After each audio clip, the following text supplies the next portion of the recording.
সুপ্রিয় দর্শক, বাংলাদেশের অন্তর্বর্তীকালীন সরকারের উপদেষ্টাদের মধ্যে অত্যন্ত সুপরিচিত একজন উপদেষ্টা হচ্ছেন সৈয়দা রেজওয়ানা হাসান।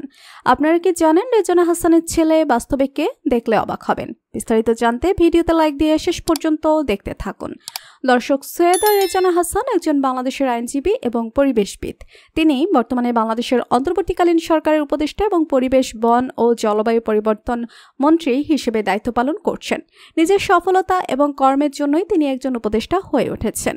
একজন পরিবেশবাদী হিসেবে তার কাজ বাংলাদেশের জাহাজ ভাঙ্গা শিল্পের নিয়ন্ত্রণের উপর দৃষ্টি নিবদ্ধ করে এবং 2009 সালে তিনি গোল্ডম্যান পরিবেশ পুরস্কারে ভূষিত হন।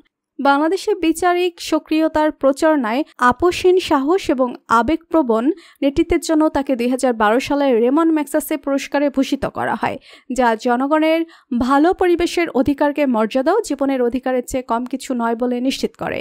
রেজনা হাসানের জন্ম হবিগঞ্জে। বাবা মা সৈয়দ মহিবুল হাসান এবং বাবা মা সুরায় হাসানের ঘরে। তিনি তার সহপাঠী আইনজীবী উদ্যোক্তা আবু বকর সিদ্দিককে বিয়ে করেন এবং তাদের একটি মেয়ে নেহলা সিদ্দিক এবং দুই ছেলে আহমেদ জারি সিদ্দিক এবং আহমেদ জিদান সিদ্দিক রয়েছে। 2014 সালের এপ্রিল মাসে তার স্বামী সিদ্দিক, যিনি নজরুল হামিদ বিপুল মালিকানাধীন একটি পোশাক কারখানার ব্যবস্থাপনা পরিচালক ছিলেন।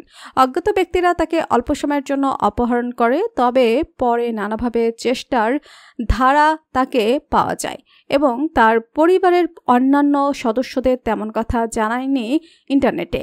রেজনা জানান তিনি চান না তার পরিবারে কেউ তার মতো রাজনীতিতে যুক্ত হোক, তবে কিছু সময় আগে তার মেয়েকে নিয়ে কিছু তথ্য জানা যায়।